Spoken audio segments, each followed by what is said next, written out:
Hola, buenas. Naaba may mga kalabasa diha sa inyo ha. So ang kalabasa di ay dili lang di ay na pinakbet or ginataan. So pwede di ay siya himuon og kalabasa soup. Kabalo ba mga ignorante ko, first time nako to natilawan. And nagustuhan nako siya and ako siyang gitry karon hatod sa first time sad ni nako. And okay man iyang lasa. Nakuha man sad nako ang unsa tong lasa nga among gi-order katong sa among pagbakasyon. Healthy pa jud ni. So ani lang siya, human og laga ninyo nga humok na siya i-puree unya pabugnawon siya kadali.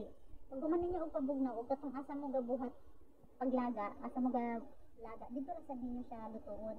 Anyway, luto naman na siya. Magbutang lang mo dito butter or star margarine. Kung sa'yo na ay available, ayaw lang oil. Pag human ana, ibutang na ninyo ang kalabasa nga gi-puree katong gidugbok na ba. Nya magbutang lang ta diha og garlic powder kay di pa ganina wala man ko nagbutang kay sibol na lang nya butangan na to sa tubig.